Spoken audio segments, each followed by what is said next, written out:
All right, viewers, this is a special interview out of all the interviews that I've done.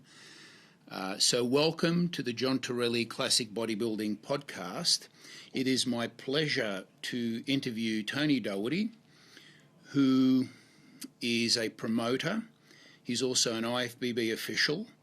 We're going to ask some really important questions to clear a lot of the air that possibly is out there and confusion. But before we do that, I want to let everybody understand that Tony is a heartfelt bodybuilder, and I'm going to ask him how he got started in bodybuilding.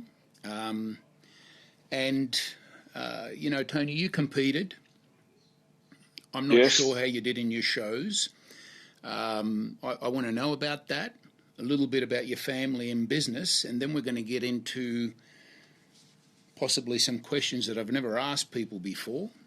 So if we can start with that, because I know you competed.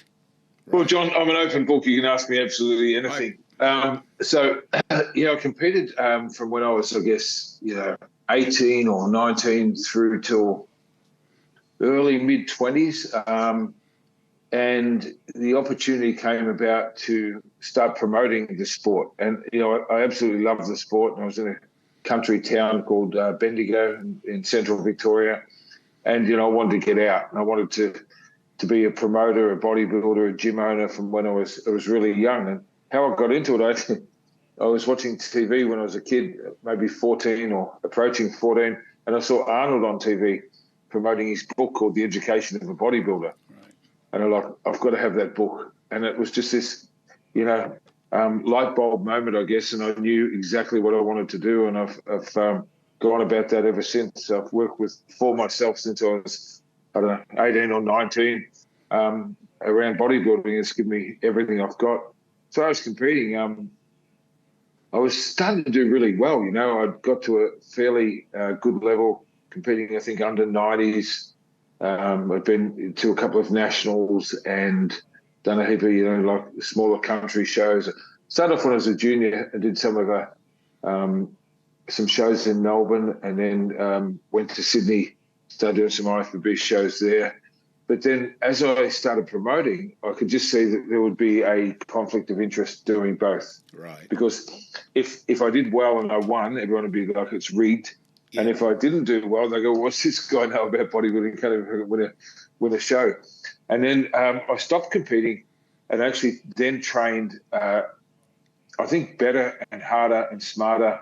And I trained with Sonny Schmidt, who was a dear friend of mine, for 3 Olympias, and trained full-time with him like a professional bodybuilder. And I actually started looking more like a professional bodybuilder after I'd stopped competing and training with him. I got up to, I think, about 114 or 115 kilograms with essentially no skin. It was very, very lean and that was that. So, and I've never, ever really stopped training since I was a kid. I love it. So, Tony, the last time we did this was exactly 40 years ago. Now, you correct me if I'm wrong. That'd be about right, yeah. We did a seminar together. It was 1983. You were looking for a guest poser, and you found me, and I'm not sure if I was your first guest poser. I don't know if you had done any seminars like we did before that, so I'm not really... I've actually got a picture of that. We both look like kids, but I'll find the picture and send it to you. But what it was, I booked you for a guest posing, and you couldn't travel. I think you had like an ingrown hair or something. Well, that was the excuse anyway, maybe something else, but you couldn't come. And I remember they sent down another guy to do the guest posing, who wasn't at your level, but you said, well, we owe you one. And then you came down separately, I don't know whether it was weeks or months later, just to do a seminar with me in my gym in Bendigo. And, it would have been about 18 or 19. Yeah, so it was about 40 years ago, you're right.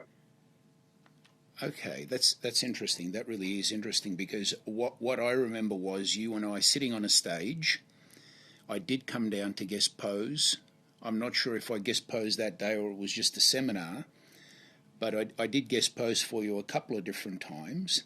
Yes, you did. Correct.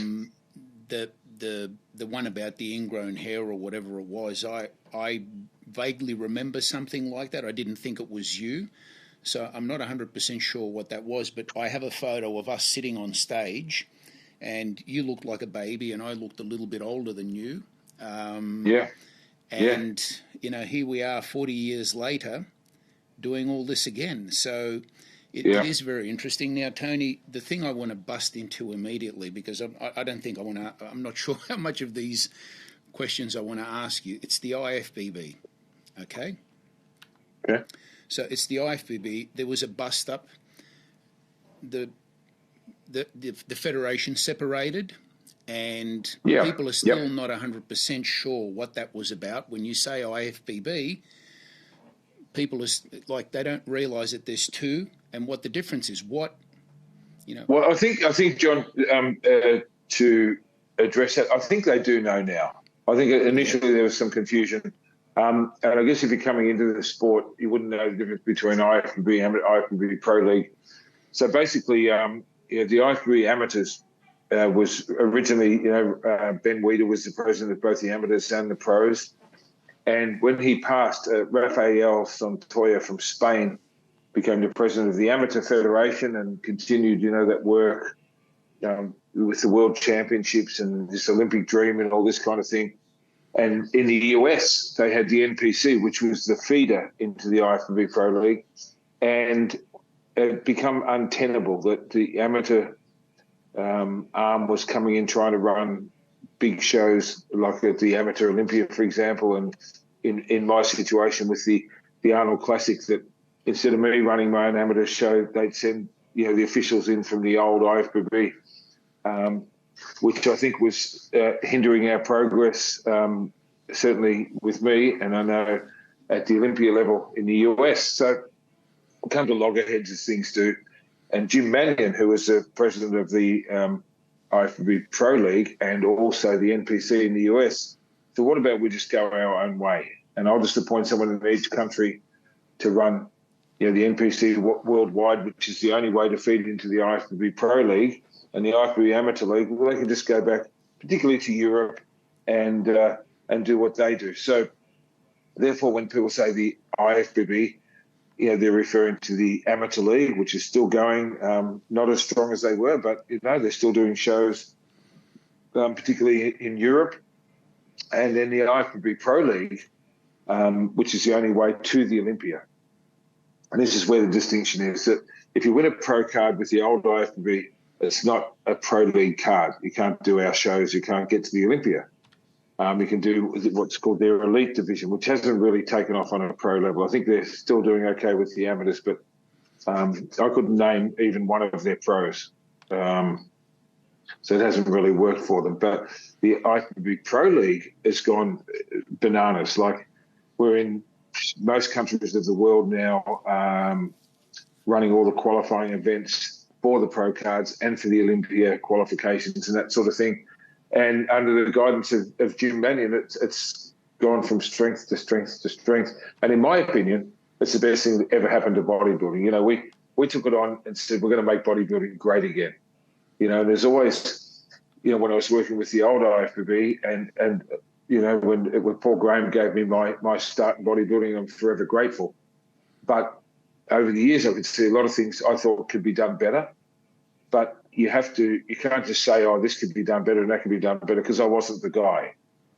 So when I got my shot to be the guy, I said, right, now all this stuff I've been planning and thinking and talking about for years, I'm actually going to do that and make our sport absolutely fantastic and bigger and better and more professional.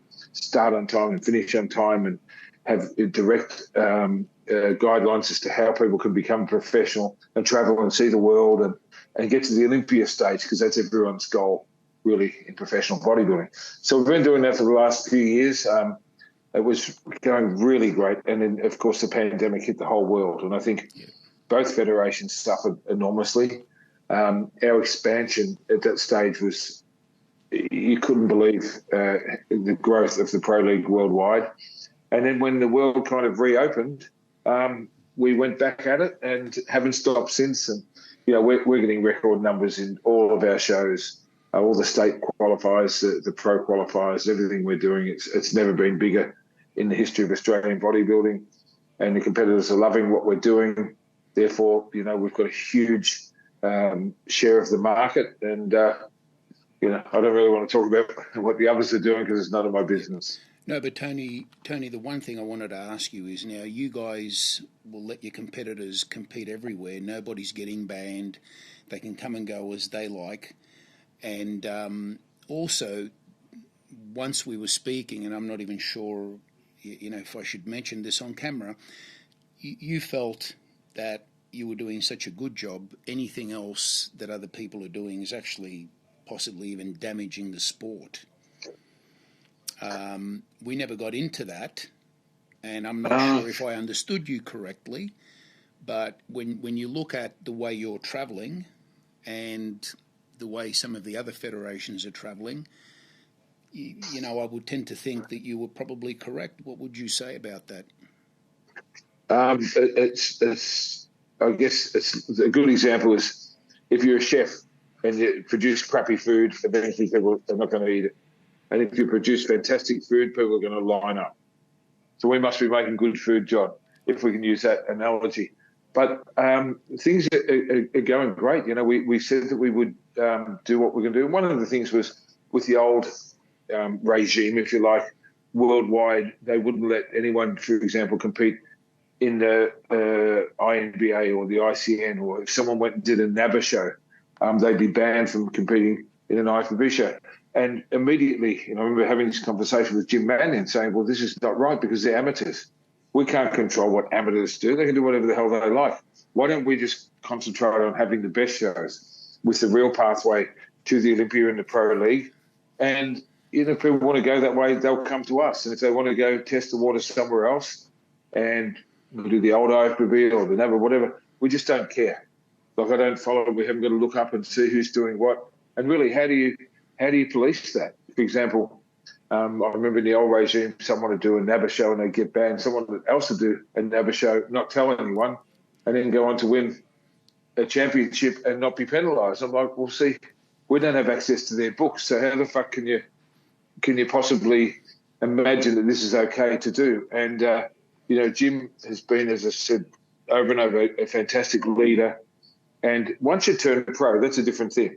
It's like the NRL or the AFL in football. You can't have a contract with an AFL team and then go off and play somewhere else on alternate weekends because you've got your shot. Okay, right, so the pros then, it's a different kettle of fish altogether.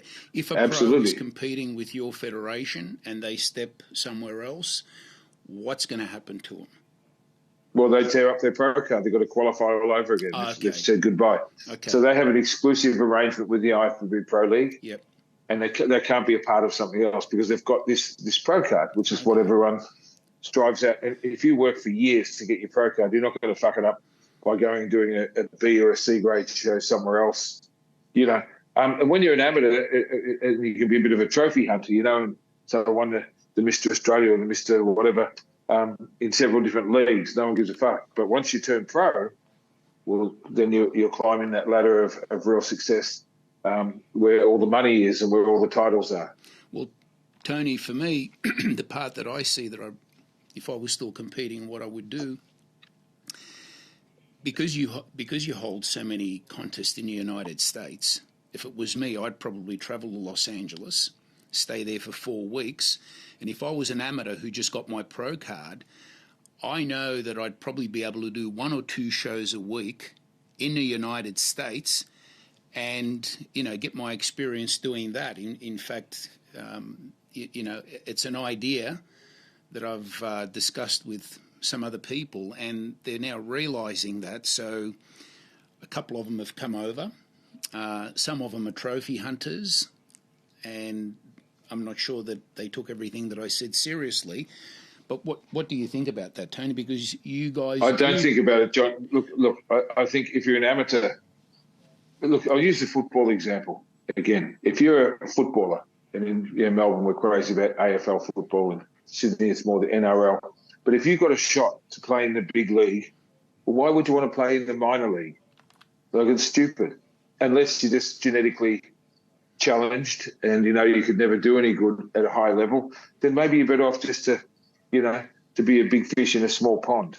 But if you're really serious about going somewhere in bodybuilding, there's only one way to go, and everyone knows it. And as you said, if you get that pro card, we want to see people compete and to use the pro card. So, for example, in April, just recently, we had our pro qualifier, and a guy from Melbourne called Mike Halusi won his pro card. So he did the state show in Melbourne and also in Perth the same weekend, right before Easter. Then he went right through and won the pro qualifier, got his open men's pro card. He went straight over to the US. He was in Pittsburgh with me at the Pittsburgh Pro where I was doing interviews, and he actually got an opportunity to get up and guest pose with all the Olympians because he was in the right place at the right time, and we wanted to do something to promote the New York Pro the following week. So he went to the New York Pro, then he travelled all the way across to California, across the US, and did the Cali Pro. Then he stayed for another week and went all the way back to the East Coast and did the Toronto Pro in Canada. So he did 3 pro shows in 3 weeks, got top 10 in all of them, top 6 in one of them, and made his mark in the pro league. Everyone knows who he is now. And that's how you establish yourself. You don't get your pro card and then sit on your hands for the next 2 years, go, I've got to put on some size, I'm not sure, which show I should do. Fuck that. Just go, do it. Get noticed, be your best. You can't go over there fat or half-assed. And we've seen with some of the, for example, the bikini girls have bypassed doing a show here when I've had a pro show on and gone over to the States a little out of shape. Think, I just want to go over there and get noticed. No. Go over there in shape and you will get noticed. You don't want to get noticed for being, the fatty that's in the last call up in any category. So, I think that's how it is. And, with the internet and all the social media, most of the people coming into the sport, they get it. Some of the people who've been around like as long as you still think, does everybody understand what's going on here? Yes, they do, John. Yeah, we're getting hundreds and hundreds of people in our qualifying events and in our pro qualifier. So you have to do any state show, right, to go through and do the pro qualifier. So under the old regime, you could only do your home state. So if you had a wedding on or a sickness or an illness and you missed a state show, you couldn't then go from, say, Melbourne to Sydney and say, well, I'll just do that for a qualifier. You were just wiped out immediately. So what I did when we took over, I said, it doesn't matter which state show. You can do all of them. You can do one of them. It doesn't matter. Do one state show. That qualifies you to do the pro qualifier, and off we go. So we're getting crazy numbers, and we're getting more and more competitors who do more than their home state now, where they'll go and do one in Perth or one in Adelaide, one in Melbourne, and then they all come together for the pro qualifier, which you were at this year. It was great to see you up at Queensland for my pro qualifier, and you saw the quality of the athletes and the quality of the posing and all the new categories that you kind of hadn't understood until then. And you can see how competitive it is in Australia. In fact, one of the big coaches, Justin Compton, who was a competitor in my Arnold's here, and he's since retired, become a coach. He put a post up the other day saying, have a look at this guy. It was in the Brisbane show, I think it was in the top 6. He goes, this is in a regional show, and this guy is so good, and he was happy to make the top 6, which shows how advanced bodybuilding is in Australia. And he said, I think it's the highest level of competition anywhere in the world right now is Australia. I was like, so Justin Compton actually did say that the level of competition in Australia is probably even stronger than what it is in the US. Yeah, and per head of capita, absolutely. And I went to a couple of amateur shows while I was over there, and I think our athletes would have either won or placed highly in every single category. I really think we're producing some amazing and incredible athletes at our shows. You can't compare to the US. They've got 300-something million people. They've got shows every weekend, and some of the shows are incredible, but some of them are thin, So I think Australia bodybuilding is in a great place, and I'm really proud of everyone that's a part of our organisation. I might be the captain of the ship right now, but, we've got a great team of promoters. I've got a promotional partner in each state. I've got a whole team. And I guess the difference is we treated this like a business. So we have full-time employees, we have a social media coordinator, we have someone who does all the entries and forms online and graphic design and all this sort of thing. Whereas I think before it was almost like a hobby, part-time kind of business where they didn't have employees or structure or an office. You know, we've got dozens of people working like full-time around Australia to make this work. And I'm investing everything back into that to make it, take it to another level. And to me, there's no limit as to how big we can make it. So, Tony, with yourself, I'm just wondering, you once told me you don't really set goals, you're an opportunist. And I'm not sure if I understood that correctly, because that means you're scouring to see what you can do, how you can improve on everything. Everybody can start to see how much you love doing this and you love the sport. So it is coming from the heart. Would I be correct in saying that, Tony? This is more than just a business. Yeah, that's this is my life, John. Bodybuilding's given me everything I've got, and I love it. I live it every day. You know, I come to my gym 7 days a week, even if it's meant to be my day off. I still come here just to hang out. It's not just bodybuilding; it's a whole industry that I love. But of course, I have goals, and I set my sights really, really high. Like, excuse me. Always had a goal to promote an Arnold Classic and to be Arnold's partner. But that's not a goal you can just lock in and go, well, that has to happen. You've got to look along the way for your opportunities and your breaks, and you've got to be ready that when that opportunity comes, that you've already lived it and planned it and you're ready to step straight up, because otherwise that opportunity will pass you by because you're not ready and someone else, right, will get the spot. And if you look at, say, actors, and someone might have the right look for a film and they go to do a casting, and they go, well, if only you had gone to acting school and been ready, you were made for this part, but you can't put two words together. Where someone else is working hard in the background, going to acting school, learning their lines, learning how to speak, learning how to portray characters and this and that. And then one day they get their opportunity, they get their shot, and they're well ready for it. Well, that was me, right? Not in acting, but in business, that I practiced, I lived this over and over in my mind for years and even decades. I'm thinking, you know what? I think this is going to play out this way, and I'm going to be ready. And if it doesn't, I'll learn some great lessons along the way. So I think, yes, I'm an opportunist, but I'm also someone who's very flexible in my thinking. So you can set a goal, and I had this with my seminars, my Relentless Momentum seminars. One of the topics was called FY5YP, which is fuck your 5-year plan. Because there's these people saying, 5 years I'm going to do this, and 5 years I'm going to do that. And then, for example, a pandemic hits and the whole world gets turned upside down.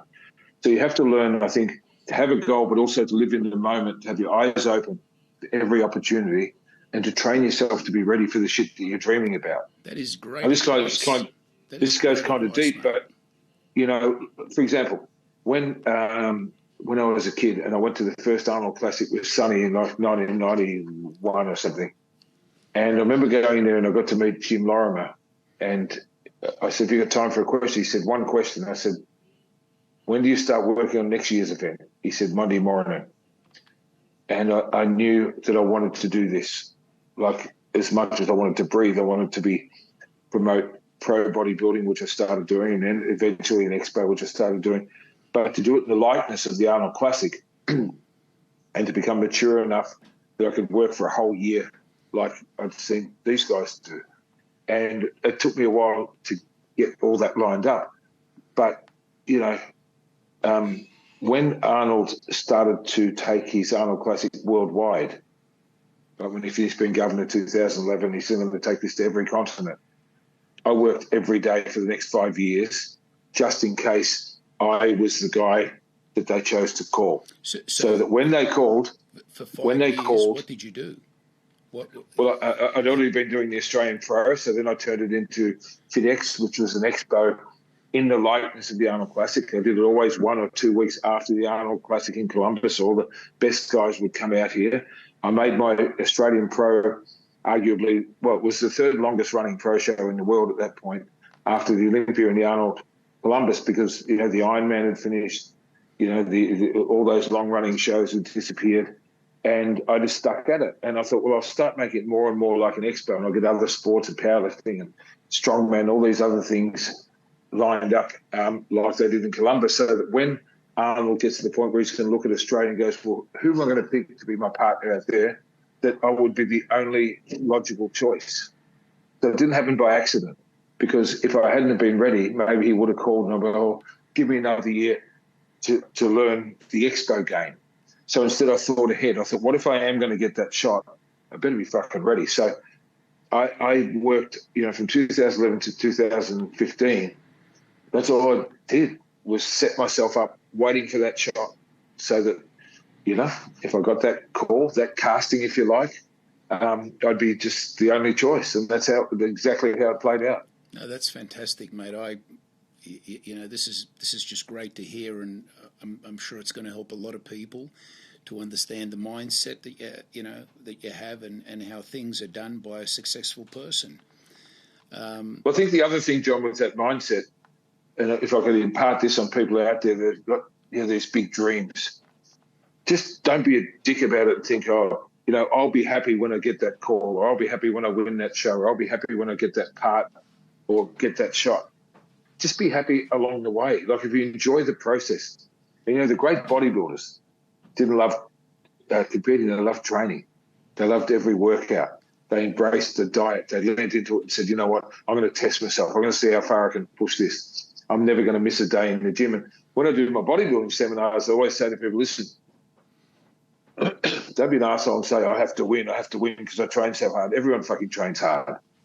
What you have to do, if you're going to do a show, is when you stand up on stage, you have to be able to say to yourself, I didn't cheat one bit. I never had one single grain of rice that I shouldn't have had.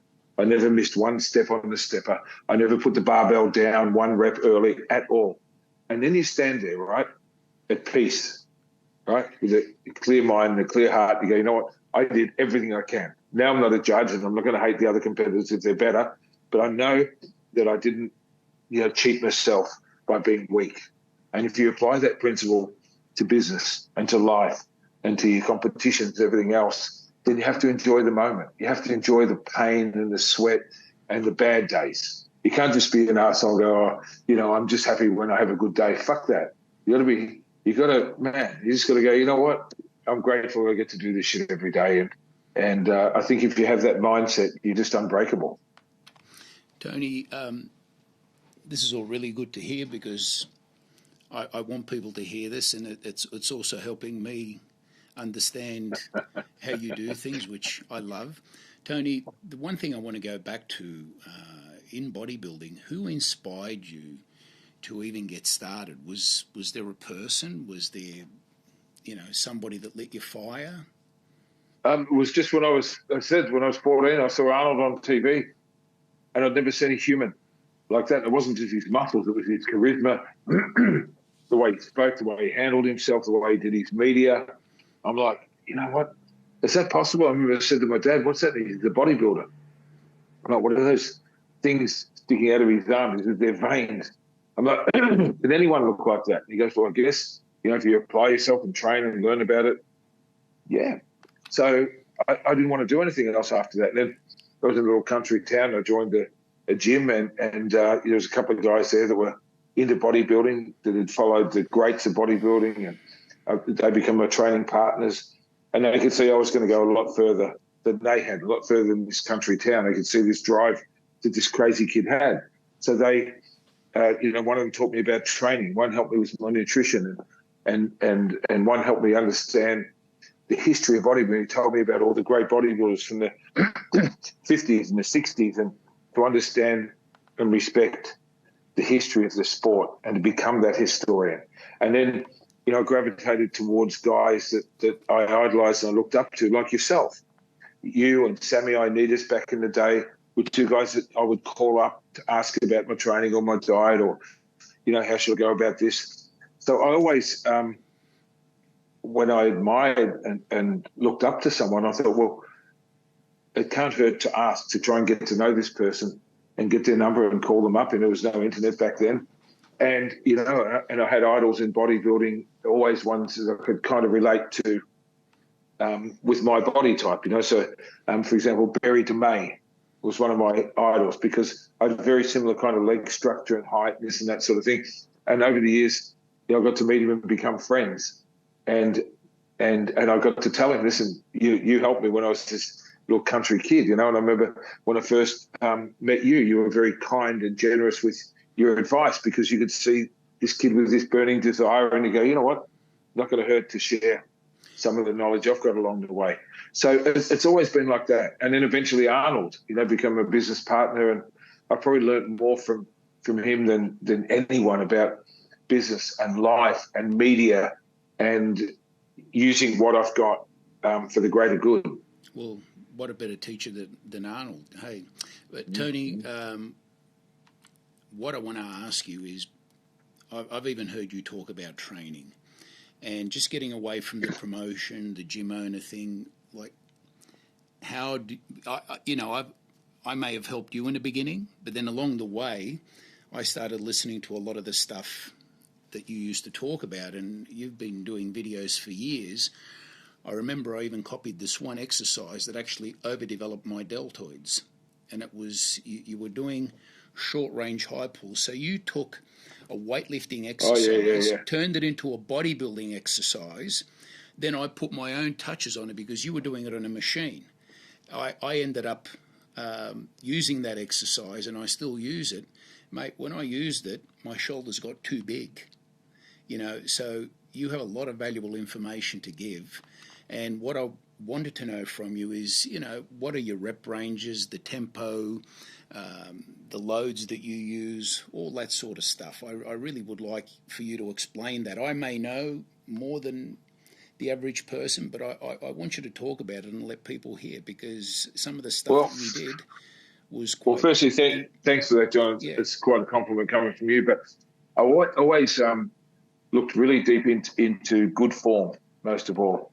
That I see people training with bad form, and I think it's an accident waiting to happen. And when I was young and I didn't have anyone to teach me, I learned the hard way, trying to bench too heavy, doing ego lifts and short rep ranges and all this sort of thing. And it never kind of worked out. And then I guess training with Sonny for those Olympias, we taught each other a lot. He taught me a lot about good form, and I probably taught him a lot about intensity because he used to like to have a bit of a rest between sets. So I've always been this guy that, I got into the best shape of my life when I turned 50, funny enough. And by then I'd worked out that you can't afford to get injured. And full range of motion, pure form, mind in the muscle. When I had all those TV shows and all that video stuff I did over the years, it was always about this mind-muscle connection. But if you're training chest or back or arms or delts and you're not feeling it the next day, you're not like, oh, shit, I couldn't do that body part again today, then you're doing something wrong. Or you're recruiting other body parts. It's not just heavy weights. It's not heavy weights at all. No, quite the opposite. I don't care I'm not impressed by heavy weights. Unless you're a powerlifter or a strongman, then obviously you lift as heavy, crazy shit you can. As a bodybuilder, I think when people say I'm going to have a high reps kind of light day, I don't care if the rep range, if you're aiming for 20, you shouldn't be able to do 22 or 23. You should be 18, 19, 20. Whether that's 6 or 20, you shouldn't have a whole lot left in the tank. So if you do 20, but you could really do 40, then you're not even training. So it's almost not every set to failure, but every set to 90% of failure. So typically, when I'm training really good, let's say you go back 3 years, where I was really in a good groove and I had more time and everything else, my rep range is around 15 to 20 always. But where I probably outlast everyone is how many sets I can do in 1 hour. So if I allocate 1 hour for training, I can do 40 sets. 40 sets in an hour.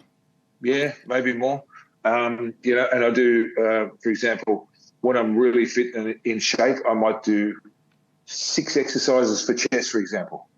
And I haven't done bench press in, I can't remember, 25, 30 years. So I might do a machine press, where I've worked out the angles of a machine that's kind of suits me. I might do 6 sets of 15 on that. Then I might do a dumbbell press, and I might do dumbbell flies, and I might do pec deck, and I might do cables, and I might finish off with something simple like push-ups. but set after set after set. And then sometimes I will do two exercises at once. I might do presses, flies, presses, flies, presses, flies, and only rest for, if I'm training with someone, which is not very often, I only rest long enough for you to do your 12, 15 reps. I'm literally pushing off the bench because I'm ready to go again.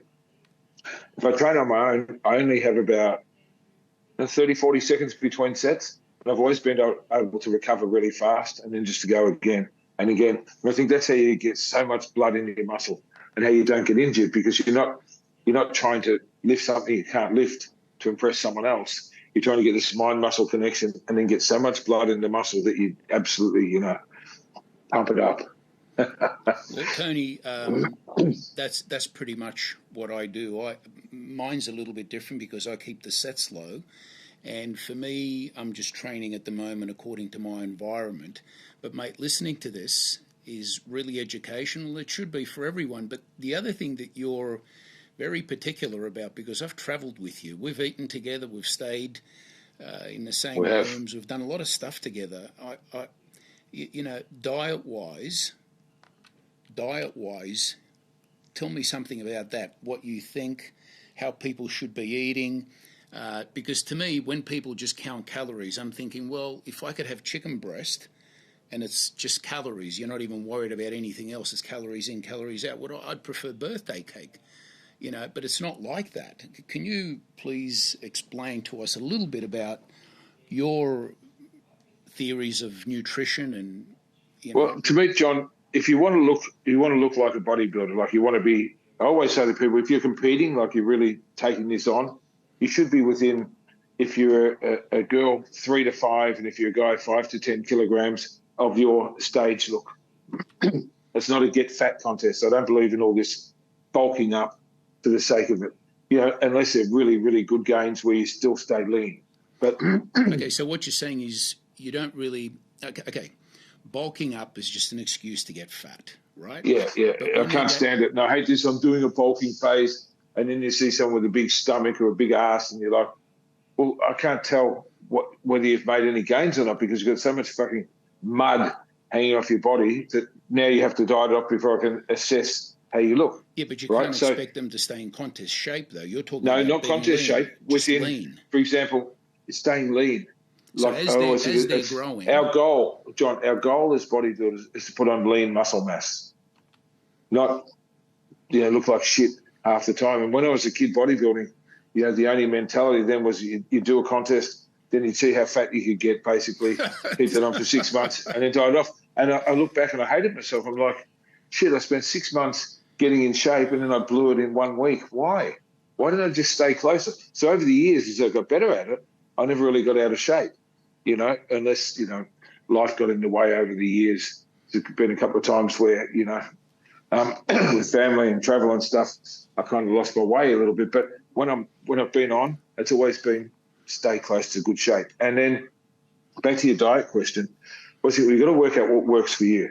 So, for example, when I was training those years with Sonny, I didn't have to go on a low-carb diet. I'd find that when I really cut my carbs back, I'd just go flat and I couldn't get a pump, and I'd actually lose muscle.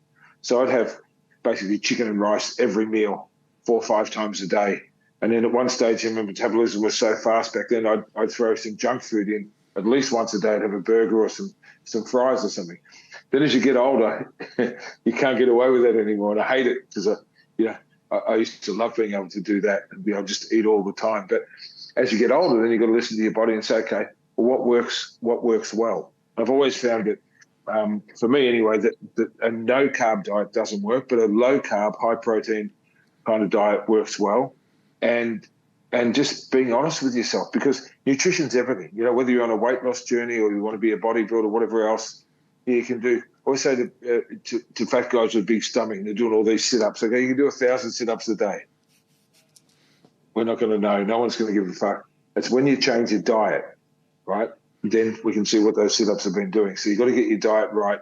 Although I think nutrition is the most important part of any sport, bodybuilding.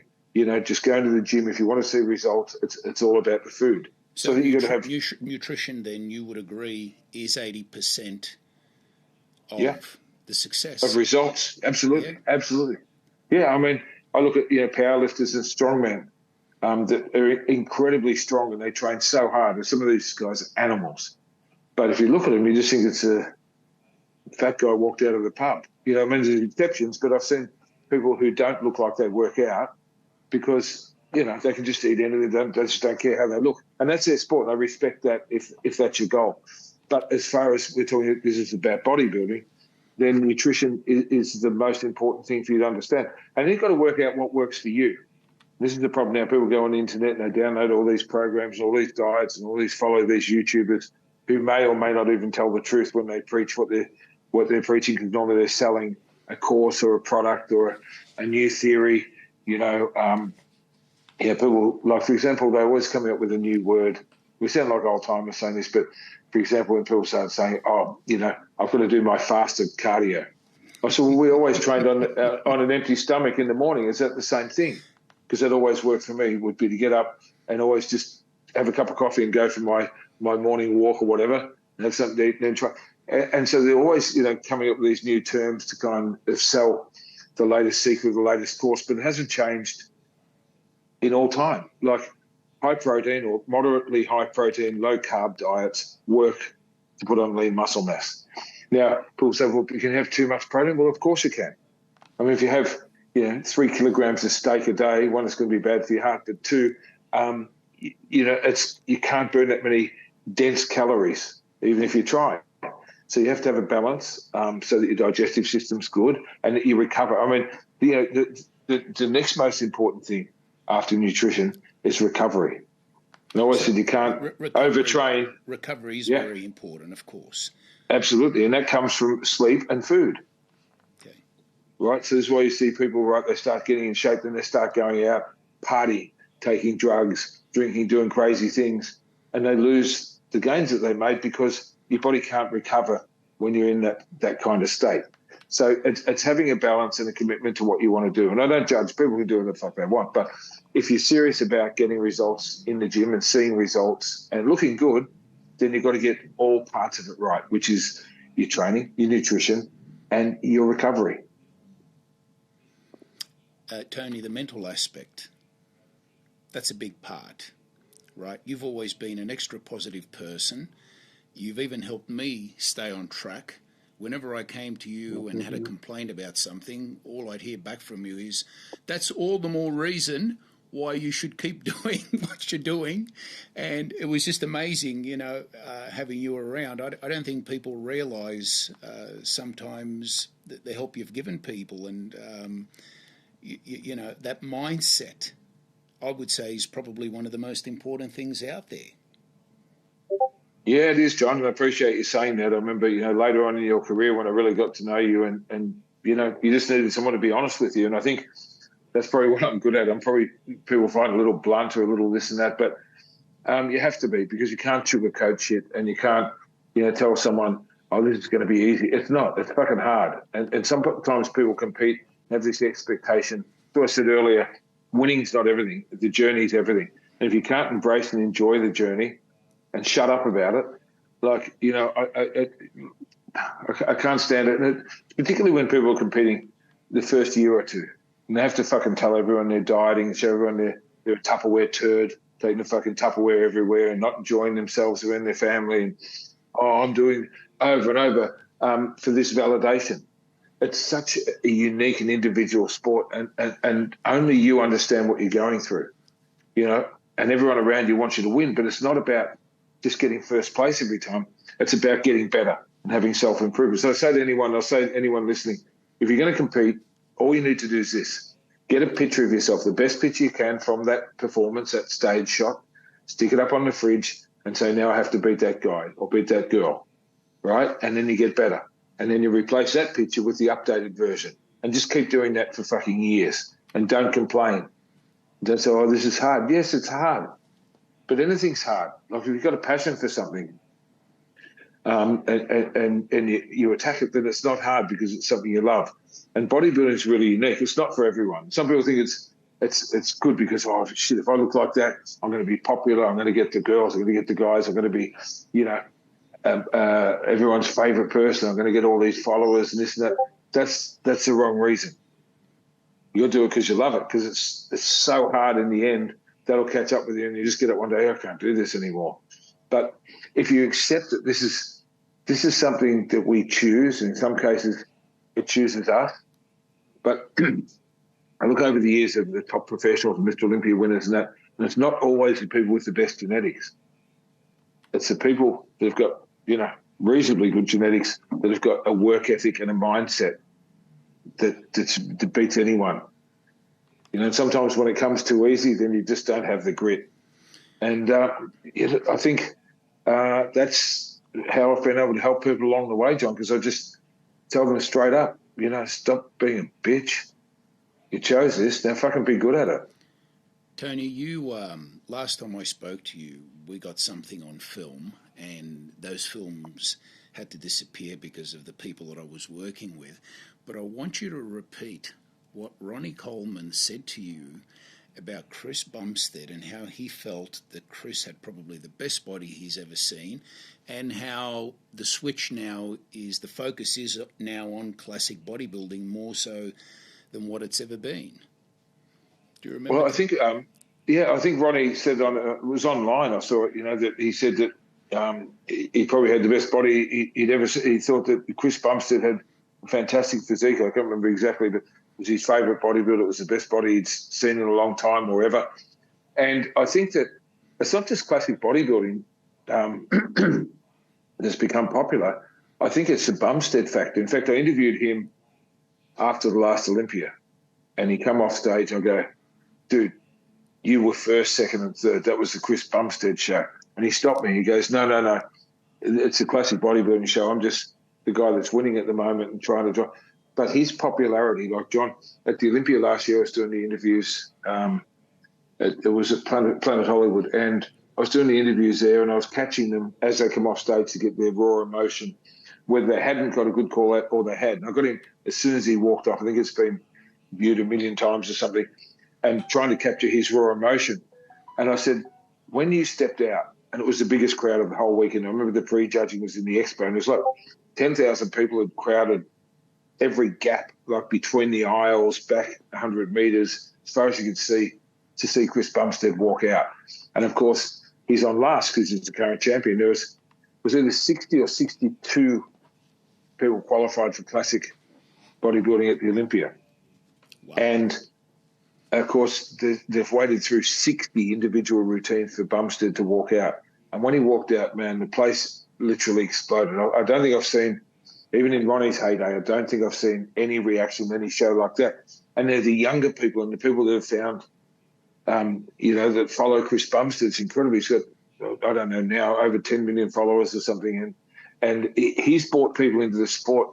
Like I get young kids coming to the gym and they work out, someone in bodybuilding or whatever. And they don't ask me if I know Phil Heath or Ronnie Coleman or even Arnold. They go, oh, have you ever met Chris Bumstead? And they all know who he is. My kids know who Chris Bumstead is. I mean, he's created this brand for himself, which I think has gone beyond classic bodybuilding, gone beyond bodybuilding, but it's made fitness and muscles and being lean really, really popular. And I think it's because he's really vulnerable. And, I think he keeps it real and doesn't pretend that, it's hard to do what he does. And he's not. So when I first interviewed Chris, when he first came out, so good bloke, but I do all the interviews for NPC News online. I have since 2010 or 11 or something, every Olympia, except for the pandemic little gap there where I was forced to stay home. But I've interviewed everyone, literally everyone in the sport, old-timers, new-timers, current champions. I've had to pick up people that have maybe thought they won or should have won and force them to do an interview like, Kai Green and Phil when they're having those battles, and I'd have to interview them both straight after the show. And, I've looked at a lot about the mindset of athletes.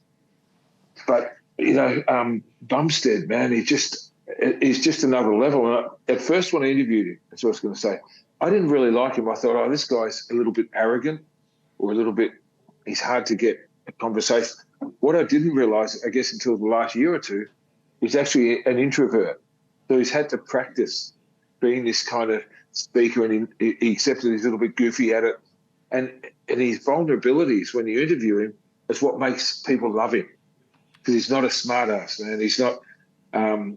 He's very real, and I think that's why his following and his popularity has gone through the roof. It's not just his body, obviously, but it's the whole way, his stick of how he presents his brand, if you like.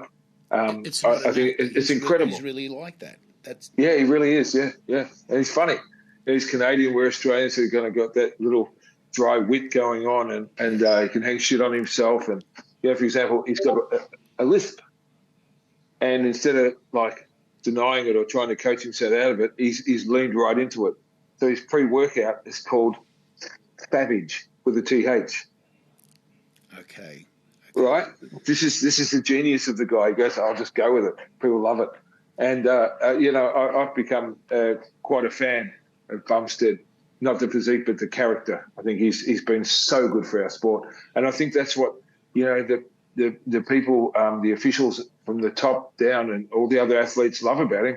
He's made bodybuilding popular again, like Arnold style. Well, thank God for Chris Bumstead. Yeah. No, but he's dragging everyone along for the ride. It's not. This is the incredible thing. Like when I said, many of you say that was the Chris Bumstead show. He's like, no, don't say that. He goes, I'm just a part of this, and he's bringing everyone along for the ride. And that's why I think I started to really dig him. I'm like, he could have been a real dick. In fact, I was probably testing him when I said that to see how he'd react. Because I think when I'm interviewing, you got to think super fast. You can't plan it. I never know what questions I'm going to ask anyone. I just go raw, and then kind of try and read the temperature in the middle of the interviews to see which way we're going to go. And it was very much that with him, because you think, shit, he's just walked off stage. I'm in his face. Somehow I've got to engage him and get him going. And it was actually of the literally thousands of interviews I've done, and I've forgotten more than I've remembered. That's one I'll never forget. So Tony, now tell me, you've got a whole bunch of gyms. I don't know how far you've gotten with that. At one stage, you had gyms everywhere, and I'm not even sure what's going on with that anymore, because there's so much more to you than just the gyms. Do you want to tell us a little bit about that? Well, I probably started opening too many and getting partners involved that weren't great partners, this and that. So I actually reined it back a little bit, and then COVID hit and everything else. Yeah. So now I've just got the 3 in Melbourne, which is Brunswick, the headquarters, the OG, or the Australian Mecca,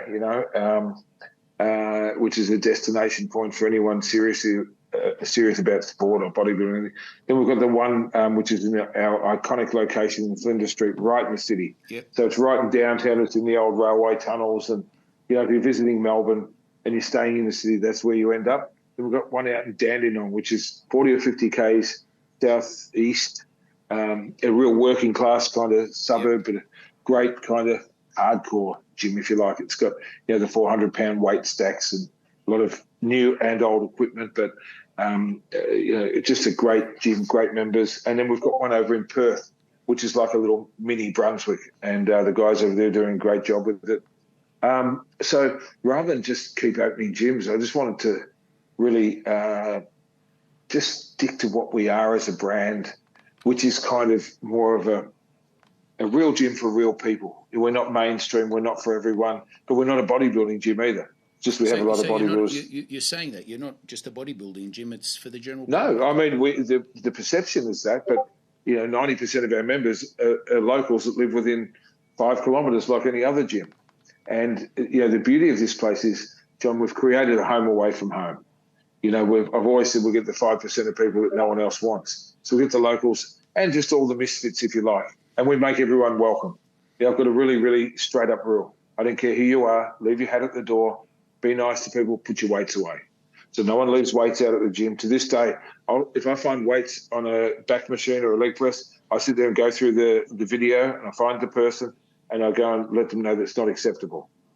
And I'm nice once, and then they get an ultimatum, because I want people to walk in and everyone to respect each other. So if you leave your weights out, that's a fuck you to every other member, because you think you're more important. So if pro bodybuilders can come here, for example, Josh Zanardowicz, or a football champion Anthony Koutafidis, or a celebrity who comes here, puts their weights away, then why would this medium up-and-coming guy with walking, strutting around, be able to leave their weights out, and I won't put up with it. And I think people love that about our brand. We're here for everyone. Everyone's welcome. So then Don't be a dick. The currency is respect. Absolutely. Currency is leave your fucking hat at the door. You're not special. And neither am I. I don't walk around like, oh, I'm the gym owner. In fact, there's people who would have no clue who the fuck I am. You know, and I put my weights away, and I'm always, you know, I'm still emptying bins and mopping floors. And I think I've always had this saying that don't expect or ask someone to do what you wouldn't be willing to do yourself. So I always try and lead from the front. In fact, yesterday there was a sewage block, and I had to go to my mate's mother's funeral. I was just about to put my suit on, and I went in with a plunger and a pump and everything else to try and unblock a drain, went to the funeral, come back, put my dirty work clothes back on, and attacked it some more. And that's what you have to do if you're a leader. Right? Don't just point the finger or, you know, say, oh, you can do that because I'm paying you. No. Show them how it's done, and they'll follow and they'll learn from that, and then they'll try and be like you. Well, Tony, look, the one thing I must say, coming to your shows, I'm not sure what happened or why it happened this way, but I'm actually starting to enjoy them again, and I'm able to spend the whole day there. I'm not sure what it is. You know, it's like it's our energy and enthusiasm, and John. Because what I tried to do, I might be able to answer this for you, is to turn it into pure bodybuilding entertainment. But people are coming to watch a fucking show, not to watch this disorganized fucking mess and sit around at wedding tables and have 20-minute breaks in between competitors and send them on and off. We run it like a Broadway production. We really do. I have multiple people backstage. We have bollards and setups, and the infrastructure backstage, so that what you see on stage is incredible. This has been my aim, John. Mate, so this makes me really happy. The one thing I did see, I told you I was coming up to Queensland because I mistimed your Melbourne shows. And when I walked in, you were on stage talking, and I could see with the corner of your eye you saw me. And then afterwards you actually said to me, and you got there on time. And I said, okay, well, you know, I'm glad he's appreciating it, because I appreciate so much coming to those shows and actually able to sit there and just enjoy. You know, you come up and say things in between your breaks on stage, and you know, it's reigniting that mateship that we had years ago. And mate, and you know, it's so enjoyable for me. I'm not even sure I could use the words to describe it, Tony. Well, you know what? When you came to the Sydney show, and I saw you stay all day, and saw you sitting there just clapping and cheering and just being in the moment, enjoying it so much, that made me really happy. And that's why I made sure we acknowledged you on stage, and you said you're going to come up to Queensland. And, you know, I come up at one stage and we're talking about the guy that won the Classic Physique. And I'm like, John, you're going to love this guy. And it was like going back in time, us talking bodybuilding. And my bodybuilding mates, we still just talk bodybuilding. You know, we're going to, I just do this, or, you know, I've got a couple of guys here at the gym, and we're bodybuilding nuts. And that never changes. But my enthusiasm and passion to be the best MC and the best promoter, and to make sure people enjoy what we produce is like, I aim really high. And the reason is, John, people come along to support someone doing their first or second contest, right?